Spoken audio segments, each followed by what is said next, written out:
Welcome to the interior of your new luxury Audi A8. This car is purely top of the Audi range and is going to stand apart from the rest of the cars. We'll start off simple then on the driver's door. Here we have the set 1 and 2 buttons. To manually adjust your seat, all you need to do, put your hand down to the bottom of the seat. You can either go forwards, backwards, up, down, more reclined, less reclined, whatever you want. Once you're in the optimum driving position, all you need to do, press the set button and either press 1 or 2.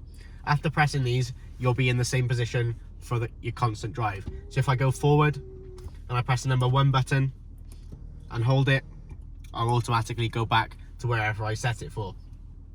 We have a simple unlock and lock button here. Does what it says on the tin, unlocks and locks the car. To adjust the wing mirrors then, you can twist this dial to either the left or right and then push it outwards, inwards, upwards, downwards to make the mirrors to wherever you want them to be.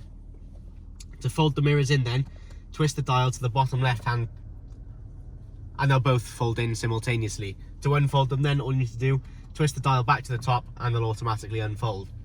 The bottom right hand side of the circle then, this is the heated wing mirrors. So if you turn this to the bottom right, if it's fogged up, snowed up, whatever reason, put it down there and they'll demist immediately. We have 4 electric windows here with 2 child locks for the back. Once these are activated, you won't be able to undo the doors or the windows in the back. Just below this then we have the boot release. So if you press this button upwards, the boot will automatically open. So if it's raining, for example, you need to get something out of the boot, press this button, the boot will open and you can go there with no trouble. On the right hand side of the steering wheel then, we have the lights. We have rear fog lights, front fog lights, and turn the auto beams off. At the moment they're on, so the car will detect low levels of light outside and automatically turn the dip headlights on whenever it deems necessary. Moving on to the steering wheel then, we have a leather heated steering wheel, nice and round with buttons on either side. On the right hand side we have the phone button, so click this and your settings will automatically come up here. Obviously we don't have a phone connected at the moment, but once you do, all your contacts will show up here and you can even answer and decline calls here. The voice command button then, so if I click this button and I say play radio 1. If you wish to use the online speech recognition service as well, please accept the license agreement. So it'll say that, but it won't for you because you had already set it up. So when you press this button, you can say any command, whether it be call mum, call dad, play radio 1, whatever it may be, the car can do basic commands for you. This little star button here then, when I click this, you can set your favorite screen to pop up, either here or on the dashboard. So when you click this, you can, for example, have a list of the radio stations pop up, you can have your contacts pop up, whatever it may be, it'll be there for you within one click of a button. This little scroll wheel here is the volume, so scroll down for less volume, up for more volume. To mute, press the scroll wheel in. You can also skip songs, stations or albums, whatever it may be, by clicking left or right hand side of the wheel. Onto the left then, we have the arrows. This will control the digital dashboard. So at the moment we've got, you can have the journey settings, whether it be the date, time, how many miles you've got left, the journey, or you can have your media setup, so whether it be Spotify, Apple Music, Amazon Music, whatever. You can have a list of songs pop up here, you can scroll through them, play whatever one you want and cue songs for the next one. Contacts, so the phone, like we said earlier, you can scroll through your contacts, pick whichever one you want and call whoever. And the last one then, we have the map. So if I want a big map and 2 little dials, all I need to do is press the view button and the big map will turn up here. If you select a destination through the central touchscreen, the navigation will also show up here with directions, so you don't have to keep turning your head to the middle touchscreen. To get back to the 2 big dials, all you need to do is press view again and they'll pop back up there. Just below the steering wheel then, we have the cruise control setter.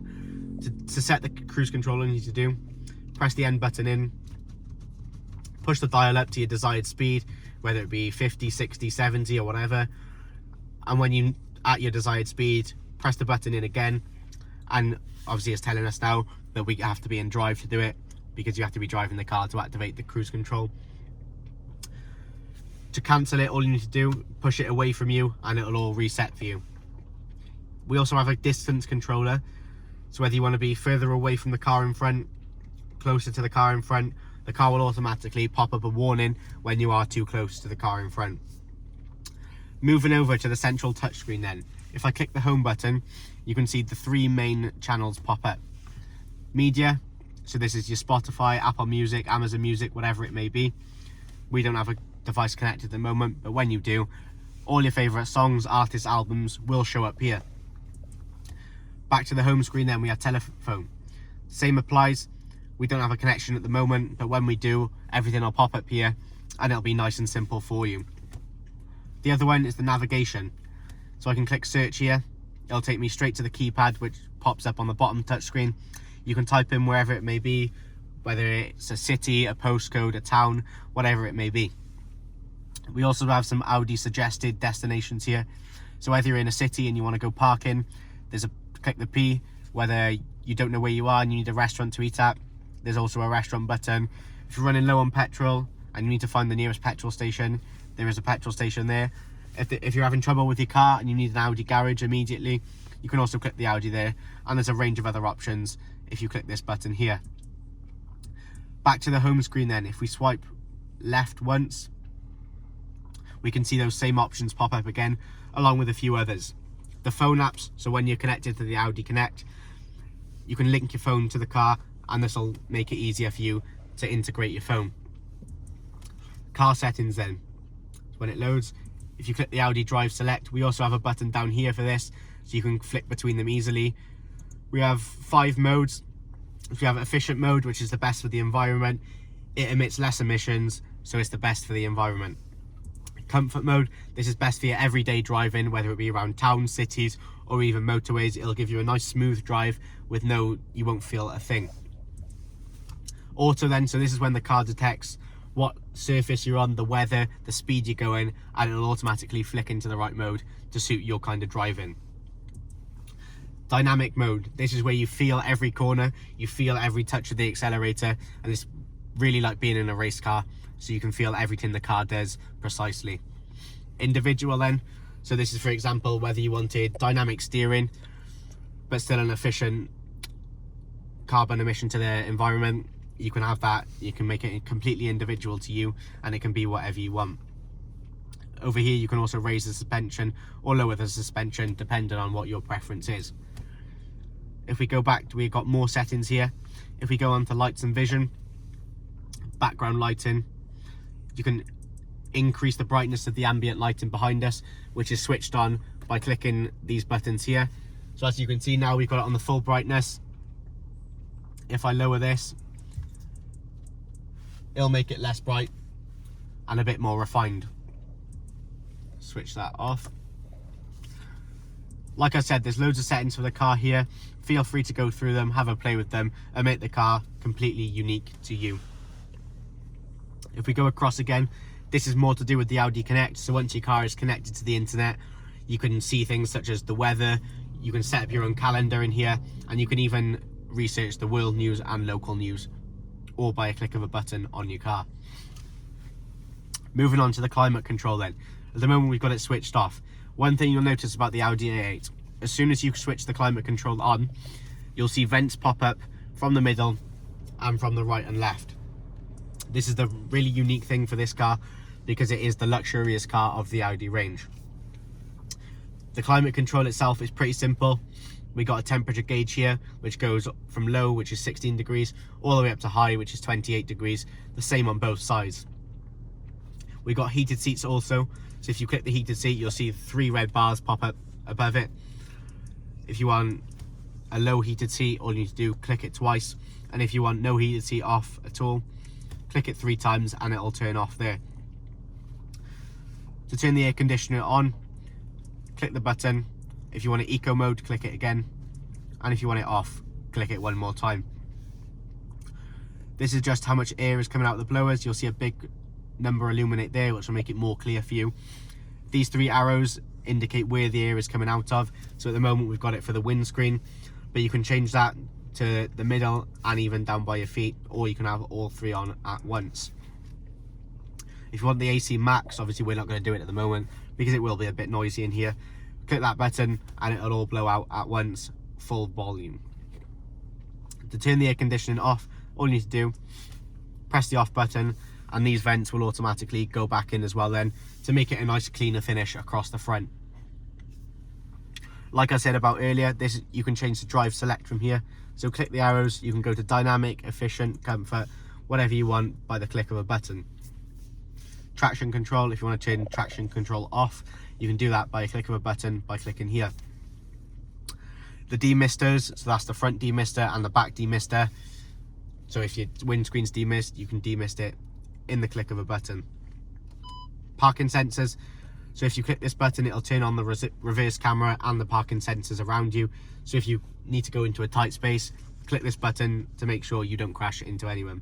To turn it off, simply press again and you'll be back to the home screen there. The driver assist, so you can either have maximum assist, which means every time you put the car into reverse, it'll turn on the reverse camera and the parking sensors like I just showed you. Again, you can make it individual, so if you want the reverse camera on but no parking sensors, that's absolutely fine. And basic, which means the car will only turn the sensors on and the camera on if it senses you're close to something exteriorly. This is the gear stick. So to change gear, all you need to do, put your foot firmly on the brake and either press it into drive, neutral or reverse. When you're in drive, you do have the option to flick it over to the manual gearbox. These shift pedals behind the wheel will indicate which gear you are in. So if you want to go up a gear, then press the plus button. If you want to go down a gear, press the minus button. So for example, I flicked it across now. If you want to get out of manual mode, all you need to do, flick it back across and you'll be out and you can drive away safely. Put it back into park, click this button here and the car will stop. Also a parking brake is this button here. Flick it up to turn the parking brake on and flick it down to turn it off. In here then, we have two cup holders. I've got the key in here at the moment, but a more convenient place for the key for you may be in here, which is an automatic key holder. So whenever you drive, the key won't be sliding around there, it is stuck in there. If you want a more clean finish, you can put the cover on the cup holders and have a nice fresh finish here. Under here we have a storage compartment with two micro USBs. You can either have that open, whether you want to put your phone in there. There is a wireless charging port here with a clip for your phone, so it won't roll around and rattle in here. It's also an extra storage facility for wallets, purses, whatever it may be. You can put all your stuff in there and then close this so you don't get distracted by it and go on your journey like normal. Like I showed you about earlier, we have the lights, they turn on and it turns the ambient lighting on here. Same in the back, if you want the back lights on, press the button and they'll turn on. To turn them off, all you need to do, press those buttons again and they'll turn off for you.